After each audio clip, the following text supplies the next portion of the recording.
And then there's the other, you move upstream more towards what, I talk about in the article, which is primary prevention, which is like, all right, we've got all this like secondary and tertiary prevention downstream for identifying things once they've happened. We've got great updates to the DoD instruction governing how we address this, what can we address, all that kind of stuff. But let's talk about the things that are feeding this movement in general, right? What are the underlying sources of resilience that we can build on for folks who are in the military? And there are military-specific sources of strength that we often overlook that need to be considered when we talk about building resilience. And all these are the things that go into the primary prevention side, which I think is where insider threats is moving. And it's exciting to see that kind of policy change happen. And that's not punitive. That's not, governing kind of, policy. That's what is insider threats responsible for. I'm Jacob Schulz, and this is the Lawfare podcast, April 8th, 2022. Last week, for a Lawfare web event, I sat down with Andrew Mines, a research fellow at George Washington's Program on Extremism. Mines helps lead the Program on Extremism's excellent efforts to keep track of criminal charges resulting from the January 6th Capitol Hill siege. I talked with Mines about the U.S. military's efforts to counter extremism within its ranks. Mines is the recent author of a Lawfare piece on the subject, and we talk through the history of the problem, the history of Defense Department efforts to fix it, and where the department is still coming up short. It's the Lawfare podcast, April 8th, Countering Extremism Within the Military. Andrew, I think maybe the best place to get started is, you wrote this piece, and sort of the background of the piece is that, among other things, in the US, we now, and have for a long while, had a problem with extremist groups, and particularly sort of these right-wing domestic extremist groups. I wonder if you could you sort of just give some background as to, what, for the purposes of our conversation, for the purpose of your article, what's sort of the constellation of groups that we're talking about, and how would you sort of characterize it in very general terms, what the state of the threat is? Yeah, definitely. I mean, especially in terms of the topic of the article, which is, extremism in the military, that at a different point in time, that was a bit more centered on groups and individuals inspired by a completely different set of ideologies, right? Like today, we're focusing far more on right-wing extremist groups, but of days past, that was much more the kind of Al-Qaeda inspired, ISIS inspired organizations and folks in serving in the military, of course, but also, veterans who were either plotting attacks or all these other activities on behalf of those organizations. So, this takes place in a context of a longer history of extremism in the military that we kind of want to be mindful of. But today it's much more, like you said, focused on the right-wing extremist groups. And by that, I mean, especially in the context and the wake of January 6th, where a lot of the kind of policy change and movement that we're going to talk about today has taken place. January 6th, we're looking at groups like the Oath Keepers, like the Proud Boys, Sovereign Citizen, the Three Percenters, and a bunch of other kind of racially motivated or militia-style groups that have really come to the forefront of the national conversation and have been tied with some of the more extreme kind of conspiracies we've seen related to January 6th. But beyond that, we're also looking at a constellation of other white supremacist and kind of skull mask organizations, groups that seek to bring about the end of the American political and socio-political order as we know it, for a white ethno-state, for a state run by people of the white race, what have you. And so that's much more kind of the Atomwaffen division, Führerkrieg division, other skull mask groups like that, the Boogaloo movement, which is an accelerationist movement that folks like my colleague John Lewis, Cynthia Miller-Edwards, and others have written about. So we're talking about this constellation of militia movement, white supremacist and neo-Nazi movements, and like all these other kind of groups that feed into the right-wing extremist movement. So hopefully that provides folks with the kind of the constellation we're looking at when we're talking about, what we're going to be looking at today, which is extremism in the military. Yeah, so you alluded to this a bit in your first answer, but I wonder if you could give us sort of back up a bit and give us a broader history of concerns about extremism in the military. Like you alluded to the fact that the nexus of concern has sort of moved from one place to the other, but I wonder if you could elaborate a bit on that and sort of give us a sense of, over time, how have people felt like this is an issue and what have been the sort of focuses of concern? Sure. I mean, there are folks who've been doing this a lot longer than I have. Folks at the Anti-Defamation League, the Southern Poverty Law Center, and others that have tracked this, extremism in the military in one form or another for decades, right? And that doesn't start with the 2000s. That goes back to the, pre-2000s movements, all the way back to post World War II. Kathleen Belew has done an incredible job. Her work on the post-Vietnam, the return of many veterans, and kind of the disillusionment of the Vietnam War era in particular as this massive mobilizing factor for a lot of veterans in this country. And so that takes us through the 70s and the 80s. 90s, you have these kind of key constellation moments or these key kind of focus factors like January 6th is for today. And those are like Ruby Ridge and Waco that become these organizing moments for the right-wing extremist movement. And so, those are the pretty at the forefront kind of the key factors of the key events in history that we want to keep in mind. But when we talk about kind of the policy from DoD's perspective of how do they handle dissent, freedom of expression, and then related to that, involvement and activities with or on behalf of or in any kind of relation to extremist groups and movements. And so it starts to come around and take more shape in the 90s. By 2009, in the wake of the Fort Hood shooting, you have the DoD Instruction 132506, which handles relations to extremist movements, groups, criminal gang activities, and other things. And so that basically replaces the old policy. And one form or another is like the current policy that DoD uses to govern active duty, reserve, National Guard components, civilian employees, everybody that's part of the DoD workforce. And so that covers 2009. There's a bit of an update in 2012 after some kind of activities around involving military bases. And then we have, of course, the update that we're going to talk about today, which is 2021 post-Capitol riot, another flashpoint in history for the DoD's policy to consider how are we dealing with this threat? How are we managing it? And so those are kind of the key flashpoints, I would say, throughout history over the decades. So we'll get into the sort of policy development in a bit, but I'm wondering if you could talk a bit about sort of, there have been some concerns over time, popular concerns, I think, about this, and Fort Hood being an obvious flashpoint for that. But it does seem to me to be the case that in recent years, maybe the past 2 or 3 years, the issue of extremism within the military and extremism among veterans and certain groups of veterans has really taken off in a way that it maybe hasn't.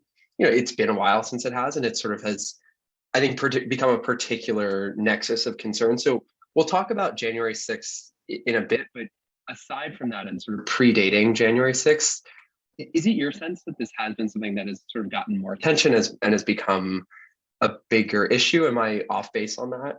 No, I think that definitely the last few years, several years, as the national conversation and attention has, moved, has allowed space for this in addition to the ISIS mobilization in particular throughout the 2010s. But definitely the last several years, I think you're absolutely right. It's come a lot more to bear. 2017, 2018, we start to see these military time surveys that 30% plus or around there of individuals in the active force have seen signs of or have experienced white supremacism in its many forms.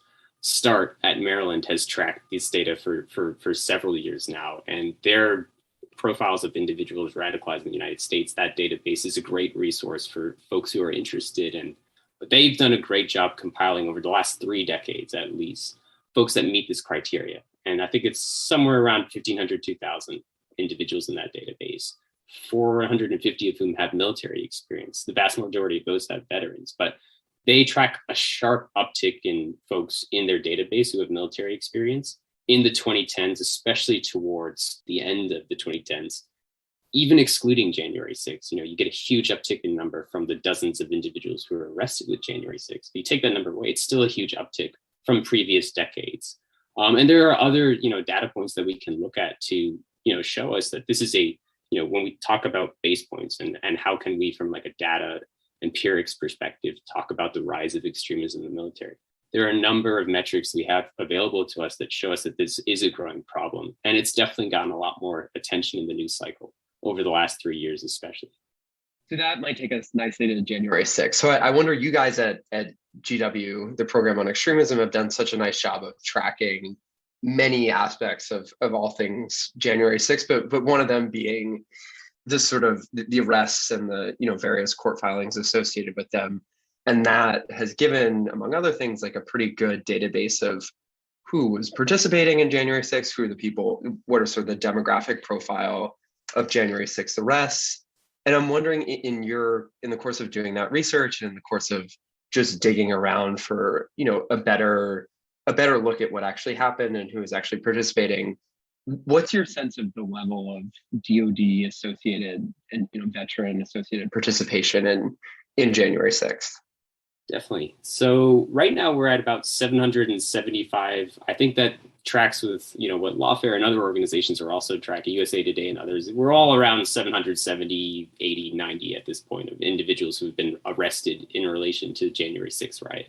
Right now, depending on where you set your threshold, and we set ours, pretty stringently, like we don't include folks who have been charged in the DC Superior Court. We don't include Ashley Babbitt and others, but, that aside, you're looking at between 100 to 115 or so individuals with military experience out of those 775 or so. So you're looking at about 12, 13%. There are other organizations like START that have data figures that are a bit higher, but overall, you're looking probably around 15%. That might grow as cases proceed and we get more information, especially in superseding indictments, sentencing memorandums as these cases go to trial that tell us more about the individuals that were involved. And so we might find that, quite a few more actually have military experience than we initially thought. But, overall, it's a pretty substantial percentage. When you look at that percentage compared to the national average of folks who have military experience, that was the big sticking point for a lot of news reports in the wake of January 6th, and it continues to be so today. It's like, why are there so many more people with military experience at January 6th than there are in the broader US population? Why are veterans and active duty folks overrepresented in the January 6th riot? And I think sometimes this can be a bit misleading because, this is only individuals who are charged in relation to January 6th. This doesn't include the thousands of others who are probably still under investigation or are likely never going to be charged because they didn't do anything unlawful technically at the end of the day. And the DOJ has to focus on other groups and other organizations and other individuals who entered the Capitol, who destroyed property or stole property or all these other things that they're charging. Conspiracy and seditious conspiracy, latest of all, being the most severe charges that are being brought alongside assault on law enforcement. And so, the military constellation by the numbers is a bit larger probably than what we'd expect. But I think the two biggest findings that I found with Dan Milton when we wrote a report on this last year, and that remain true today, are that veterans make the vast majority of folks who were involved in January 6th who have military experience. That's stayed pretty constant at 85 to 95%. I think it's about 90% today. And that's probably going to remain the same. So veterans make up the vast majority. And the second is that the proportion of folks with military experience versus those that don't have military experience who have connections to domestic violent extremist groups, not just ideologies like the QAnon conspiracy theory and other, I'm talking about hardcore groups like the Oath Keepers, like the Proud Boys, like the 3%ers that we talked about. That proportion is much higher for folks with military experience. It's hovered between 3 and 4 times as high as folks without military experience. And so I think that starts to give us a little bit of a better understanding of the kind of contours when we talk about extremism in the military. More so probably than the wider extremist movement, the right-wing extremist movement in this country.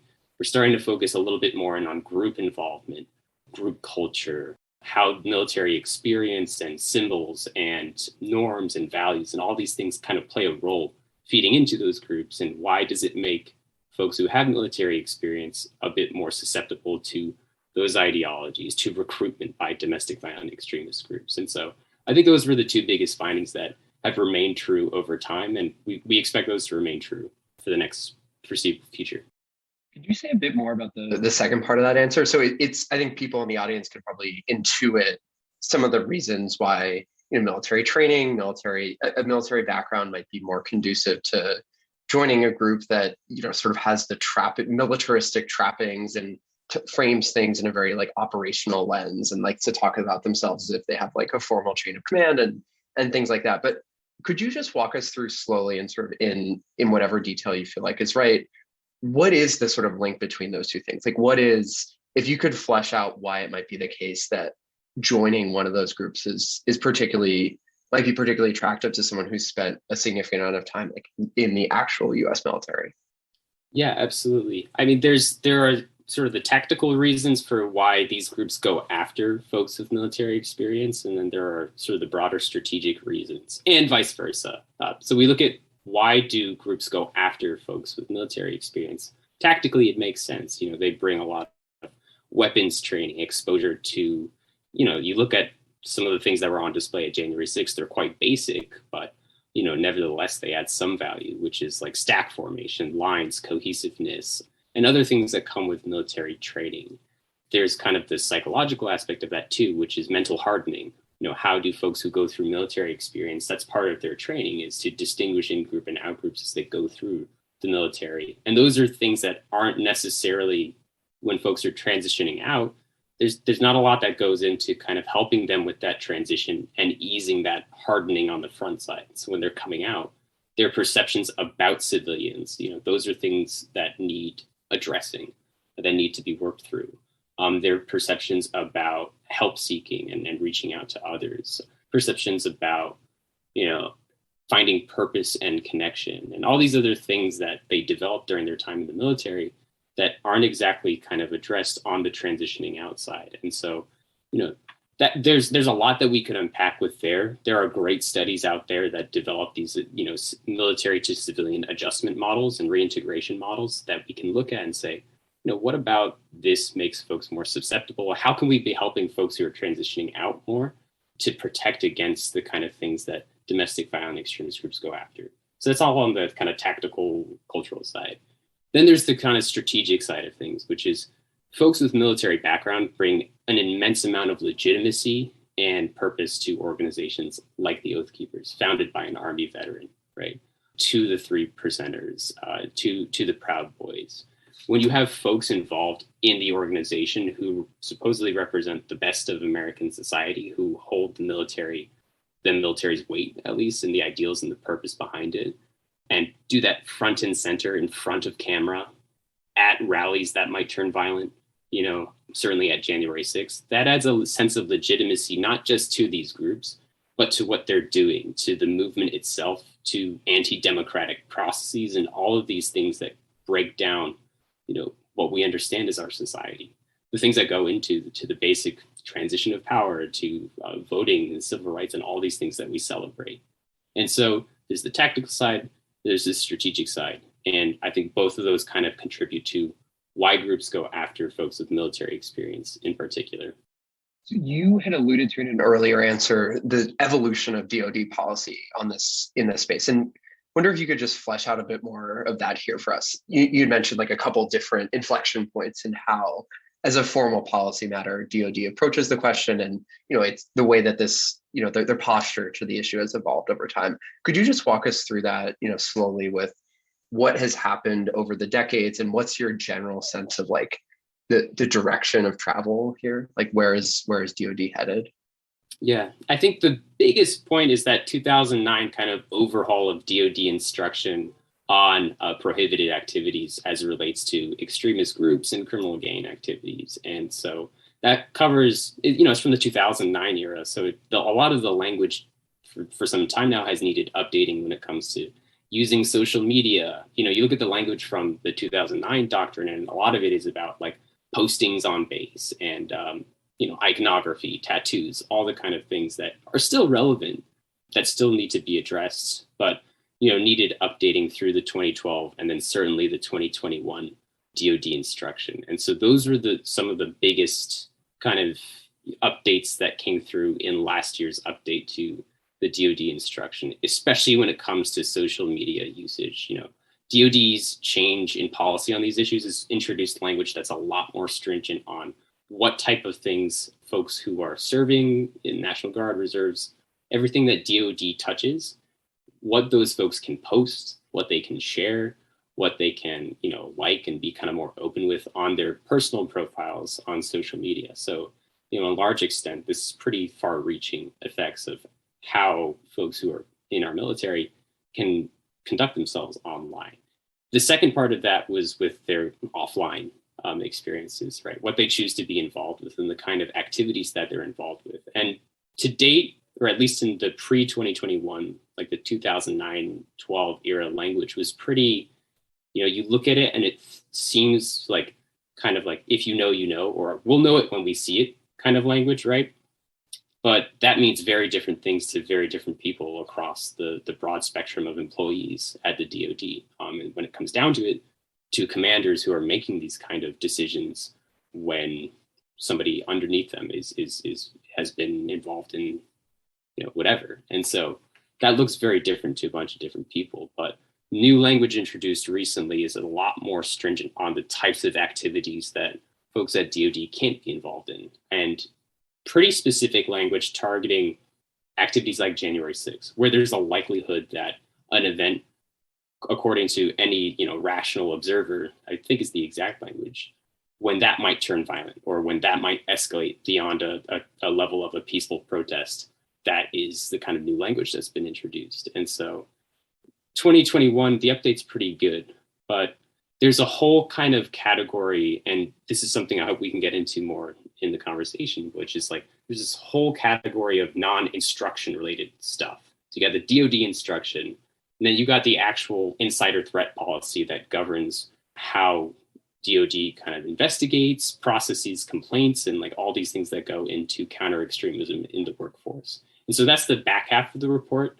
I think a lot of people focused on the front half of the report just because they're like, oh, like they're banning social media amongst service members, right? Here they go again. And there's clear targeting of Jan 6 style activities. And so people started to focus a lot on that. And then there wasn't as much focus on the back half of the report, which is actually where a lot of the interesting meat comes in my view. And so hopefully we can talk about some of it, but that kind of the 50,000 foot policy level of how we've moved from 2009-12 to today. So in the 2021 update, and just as a general matter, is it right to sort of think about, you did some sort of distinction making between different ways that these policies are enforced, but I wonder if it's helpful at all to think of it as like some of these things are, it's like implementing rules about like what type of conduct is not allowed, right? And then on the other hand, it's also, there's these sort of non-punitive, non-prescriptive sort of policy measures that are aimed at, prevention, stemming off people before they, head down this path. Is that like the right general way to think about these things? That it's like, on the one hand, like any workplace, DoD is sort of setting rules for professional discipline and sort of keeping people in certain bounds with what types of things are allowed, what types of things are not allowed. And then separate and apart from that, there's an effort at sort of, as you would say, like programming, right? Things aimed at instruction and didactic purposes to keep people away from these types of ideas. Is that like a generally correct way of thinking about this? Absolutely. I think that's the nail on the head right there. There's the instruction side, which governs how not only complaints get raised and processed and what commanders should do when they see this kind of stuff, or when complaints are raised to them from within the unit, or in some cases, when commanders of commanders, see their commanders at, promoting this kind of activity, or in the case of a lieutenant colonel who was, I believe, dismissed, spouting anti-Chinese, COVID era misinformation in lectures to his troops. And so, there's kind of the punitive aspect of that, which is, all right, we spotted this. What do we do now? Do we bring this to military court? Do we do kind of these administrative dismissals? Like, how do we work with this person? If we're sending them out and dismissing them at whatever level, dishonorable or misconduct or whatever level you're dismissing someone, aren't we just throwing them right back out into society, kind of leaving them on a limb? Benefits get messed around with a little bit. And so we're just throwing this person out basically to a domestic violent extremist group like the Oath Keepers. That might seem like a likely choice for someone. So there are a lot of careful considerations that they need to consider on like the punitive side, right? And how do you develop these non-punitive interventions once you've identified someone? And so to your point, exactly, right? And then there's the other, you move upstream more towards what, I talk about in the article, which is primary prevention, which is like, all right, we've got all this like secondary and tertiary prevention downstream for identifying things once they've happened. We've got great updates to the DoD instruction governing how we address this, what can we address, all that kind of stuff. But let's talk about the things that are feeding this movement in general, right? What are the underlying sources of resilience that we can build on for folks who are in the military? And there are military specific sources of strength that we often overlook that need to be considered when we talk about building resilience. And all these other things that go into the primary prevention side, which I think is where insider threats is moving. And it's exciting to see that kind of policy change happen. And that's not punitive. That's not, governing kind of, policy. That's what is insider threats responsible for. And so it's exciting to see. And I think the way you framed it there is spot on. And so before we move to talking more about, I want to talk more about the primary prevention and the insider threats as a general model.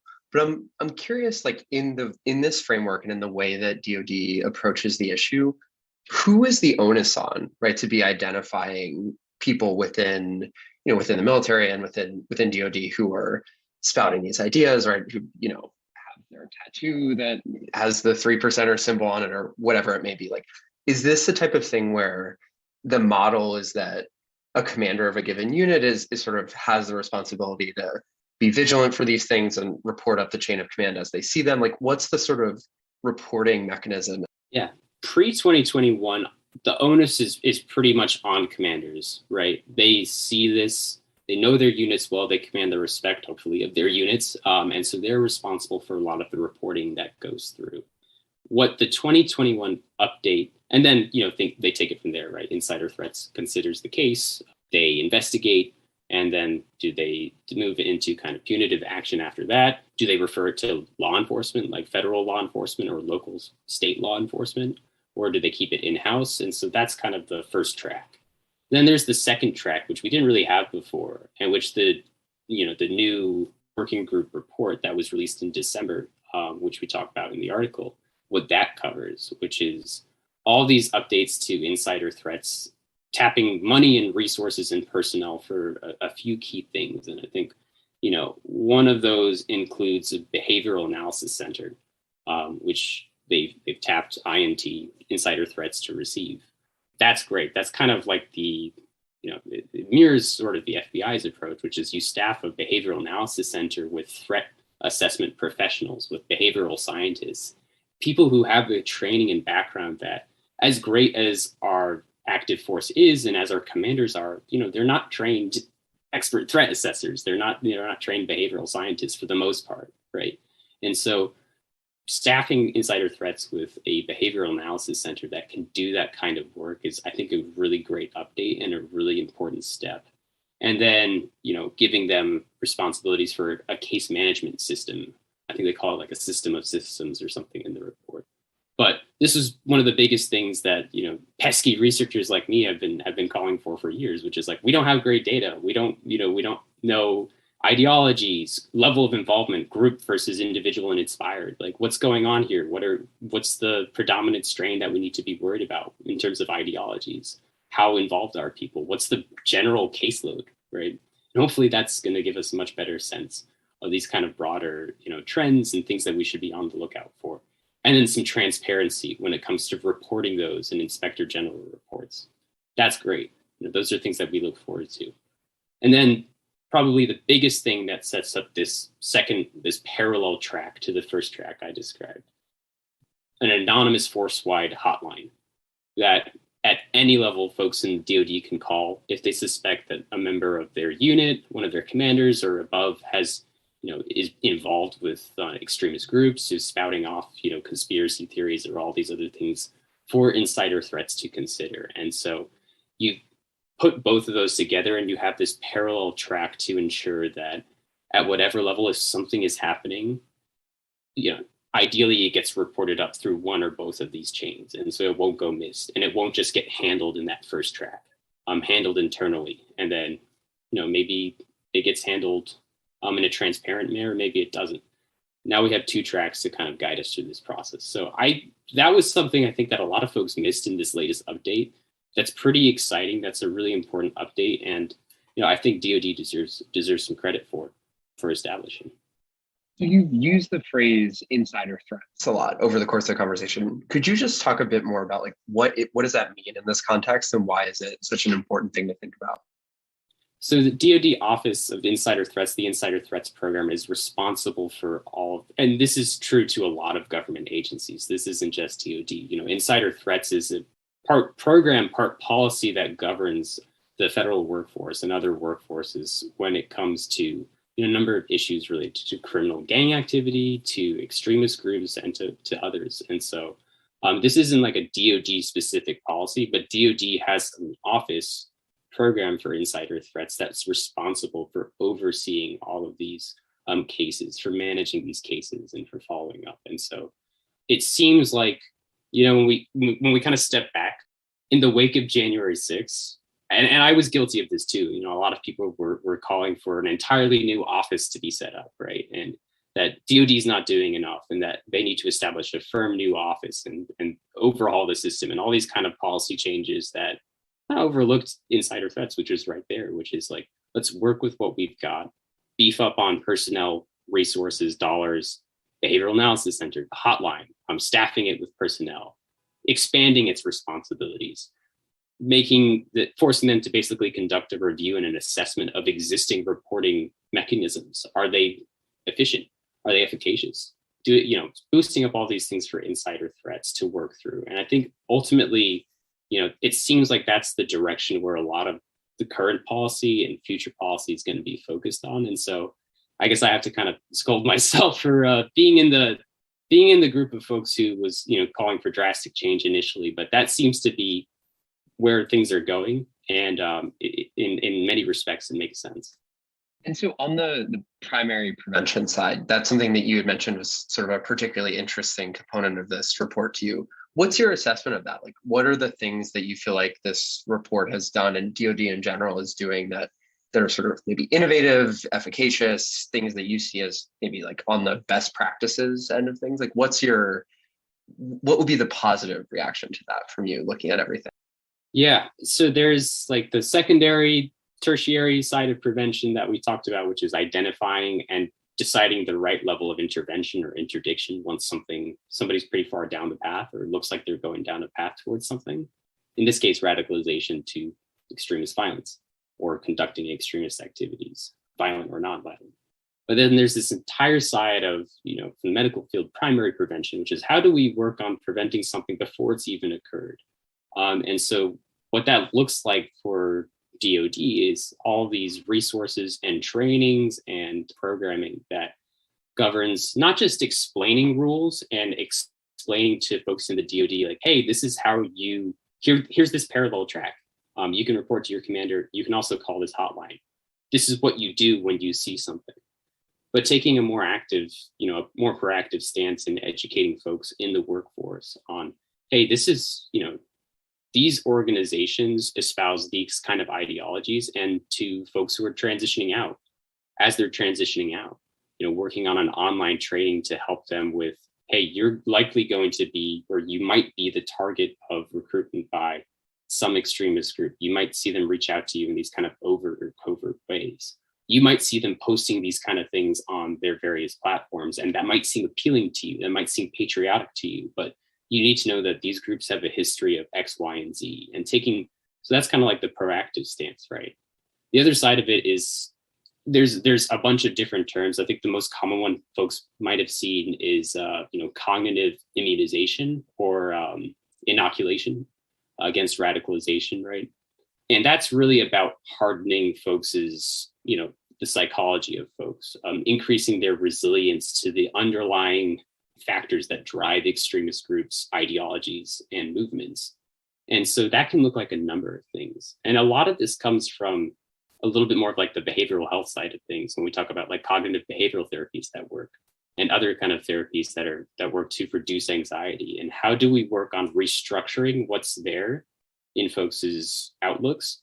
Or how do we work on structuring how they process information? Now, usually, from like a health sciences, behavioral health sciences approach, like that happens over 12 meetings, right? Or, it happens over an extended period of time. And DoD doesn't exactly have the luxury of doing that with every single member of its workforce, nor should they. But how do you target these kind of things and package them in the case of Harold at American University, who's done a great work on this type of primary prevention activities? Like, how do you package that in 7 minutes to someone to help harden them against conspiracy theories, against recruitment targeted specifically at military folks by domestic violent extremist groups? And so that all comes part of this, like, this primary prevention practice that, based on the report that I've seen at least, and some of the events that have been held since, and the direction that the House VA committee seems to be going, that the DoD itself seems to be going, they're largely starting to consider those kind of primary prevention practices. And this is kind of where the field overall is moving. And I think that's an exciting thing to see DoD stepping into. There's definitely going to be points, and I know they're expecting pushback, but it's an exciting thing to see. In your article, there are a couple of things here that you feel like maybe leave something to be desired, right? Like there's areas of growth, things to be improved upon. I wonder if you could just like take a bit of time and sort of spell that out for us. Like, what are the things, when you look at where DoD is headed and sort of the state of affairs, what the set of problems are, and then you look at this report, where do you feel like they're sort of off base or maybe behind the times, missing something? So the first one, I kind of talk about two gaps. The first one is when these policies kick in, and then who they reach is the second one. So on the first side of things, when these policies kick in, that is largely this kind of primary versus secondary prevention discussion that we've been having, which is, how do we move away from just, beefing up our identification and interdiction mechanisms and then explaining those, to how do we provide our service members with the best cognitive skill set possible to prepare them for attempts by not just extremist organizations, but foreign actors to kind of modify their behavior or intrude upon their online space, right? And all these things, and influence them, all these foreign influence activities that kind of get wrapped up into it. So, that's stepping a bit farther away from the extremist side of things, but I think it's worth mentioning. But how do we work on that? How do we work on the resilience side of things? And so I spoke pretty positively about where I think things are heading. I just want that to be the case. I think a lot of folks are waiting for that to be the case. And there's a lot of exciting signs that it's hopefully going to be the case. And, 2-3 years, we weren't even really talking about this at a kind of higher, more wider level in public discussion, even in kind of the research sphere. And I think we're a lot of the drivers, like New America, like Parallel at American University, that have been responsible for producing a lot of the empirical research that are driving these movements. I mean, it's just fantastic that we can now talk about these in this is good policy. And this is hopefully policy that we're going to see play out in the coming, weeks, months, and then certainly the years. And so we're kind of at this inflection point where, I spoke positively about this. It looks like we're heading that direction, but you don't want to speak too soon before things happen. And so that's kind of the first side, when policies kick in. And then the second is who they reach. And we spent, the last 35 minutes or so talking about DoD and the active force, Reserve National Guard, like all these different components, the civilian workforce. We haven't spent as much time talking about veterans. And when it comes to these policies, there's only so much that the National Defense Authorization Act and the DoD can do to basically help veterans in this respect. And folks who are part of the military have a lot more restrictions on them in terms of, when it comes to DoD instruction, like we talked about earlier. DoD has a lot more say in what they're doing than veterans who become civilians again, more or less. And you can't tell them what they can and can't be posting on social media, right? And all these things. So, but when you look at the data, and again, that START statistic I mentioned, where 85 to 90% of the individuals over the last 3 decades who are in their data set for extremist related offenses, with military experience, 85 to 90% of them are veterans. We look at Jan 6, like I said, in our data set, 90% of them are veterans. How do we reach that population? And so that's where things become a little bit more, we move from talking about DoD instruction and insider threats, and we talk about civil society. What role can non-NGOs and research community and veteran support organizations, VSOs, play in this regard? And so, that's where that kind of comes to bear. And to date, I write about this in the article. There's been some exciting developments on that front too. the House VA committee has taken a lot of steps to work with VSOs, to work with the research community, do briefings and kind of assess what can we do to help veterans in this regard. When it comes a bit farther back in the stream of things, in the life cycle of things, how can the military to civilian transition office play a greater role in strengthening folks as they're transitioning out of service and into their veteran lives? And then there are tons of veteran service organizations that look set to kind of work on these issues, but one that I wanted to bring attention to in particular is a group that's We the Veterans, and they've done some amazing work so far, and they look set to do some amazing work going forward in terms of kind of reaching out and establishing a network of veterans and veterans groups that oppose the kind of democracy eroding extremist things that we saw on January 6th, and mobilizing action at a grassroots level from the veteran community, opening dialogue, opening channels of conversation, hosting events, bringing that social sciences perspective, the primary prevention practices that I mentioned. How can you connect those kind of resources with veterans who otherwise wouldn't be affected by DoD policy? And so it looks set that they're going to start along some of those kind of practices, and they're going to start incorporating a lot of those. And so there's a lot of exciting movement on that front. So hopefully we'll see more of it going forward. I wonder what you make of the media coverage of this issue, right? I find it to be on the one hand, it's probably a good thing that this is the type of issue that is getting more attention. And there have been, I don't know if there's actually been a 60 Minutes episode about this, but it feels like there has, of, military participation and veteran participation in January 6th. But it also strikes me sometimes that the coverage of this is somewhat bizarre in its sort of fixation on one aspect of the problem while sort of overlooking other things. I wonder, way more about this than I do. What have you made of the way that, I hate the word the media, but the way that sort of more commonly read outlets have treated this issue? I think for good reason, whenever somebody who has military experience is tied to an attack or to one of these events, it's pretty widely covered in the media, and we bring a lot of attention to it, and rightly so. This is our military community.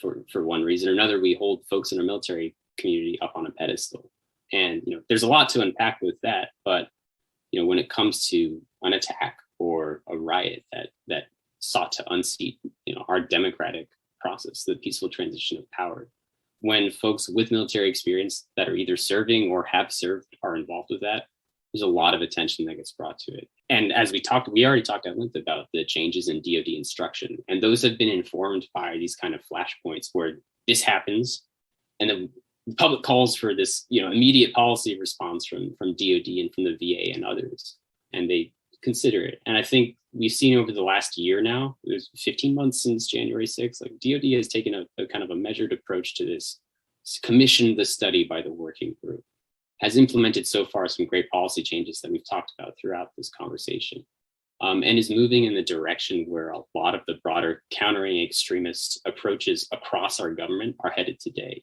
And so the media angle is an interesting one, but I think it's one that's forced our defense, VA, and our broader military communities to be the best version of themselves.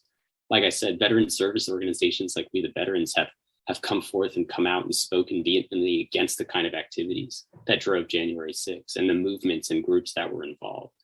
And so it's really brought about this kind of change, good or bad about the focus on this level of issue, and probably the disproportionate focus on the military side of things. But it's bringing about all of this change. And historically, our military has been the driver of some of the greatest innovation in this country.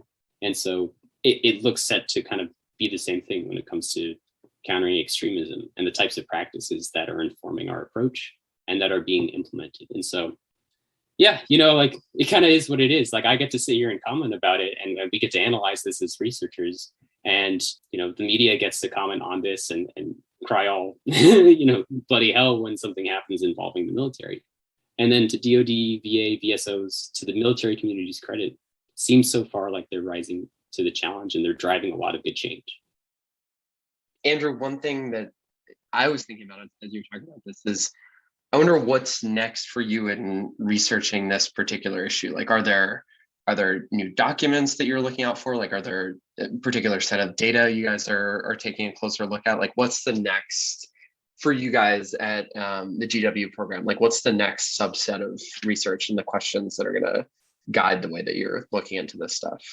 Definitely. Well, there's actually, it's timely. There's an exciting event tomorrow being held by the House VA committee. If folks are interested, anybody who's watching is interested. We're not taking part, but a lot of folks I've talked about today, folks involved with We the Veterans, other organizations, Parents for Peace, who sometimes work these kind of cases.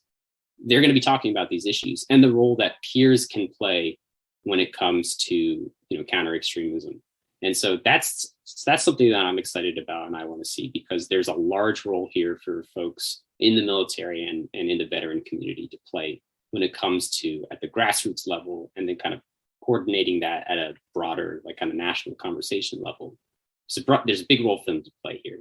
And it seems like they're eager to play it. So I'm looking forward to that. But aside from that, there's a lot more data that we can be gathering. There's a lot more work that we can be doing with folks who are part of the active force in terms of interviews, survey work, getting a sense of, we've had these kind of stand down days for the last year or so now, the conversations that came of them, of course, and follow-up briefings and all these things. But, how does the active force kind of think about this? We talked about the Wisconsin National Guard unit. I'm sure they've got something, some interesting, perceptions to bring to bear. But what have been the most successful things for folks who have done these kind of conversations and have worked with their units? Have those conversations yielded merit when it comes to talking about extremism in the ranks? And then, of course, what are going to be the best package of policies or package of kind of practices when it comes to the primary prevention that we've talked about? There's a lot of exciting work to be done when it comes to, quick 7-minute interventions, but also longer, more sustained interventions. What is the most, effective way to transmit the kind of change that we're talking about in a single train, in a series of trainings? All this kind of work is still kind of on the table. So it's exciting. There's a lot to be done. So Andrew, thank you so much. This has been fun for me. I've learned a lot. Thanks, everybody. Thank you, Jacob. The Lawfare podcast is produced in cooperation with the Brookings Institution.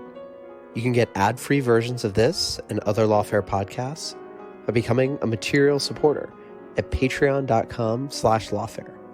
You'll also get access to special events and other content available only to our supporters. Later in April, we'll be hosting a joint show with Georgetown Law about the implications of the Russian invasion of Ukraine on the international system. Before you go, please rate and review us wherever you get your podcasts. And look out for our other podcasts, including Rational Security, Chatter, and The Aftermath, Lawfare's narrative podcast series about January 6th. The podcast is edited and produced by Jen Patia-Howell, and Lawfare Live is produced by Catherine Pompilio. Our music is performed by Sophia Yan, and as always, thanks for listening.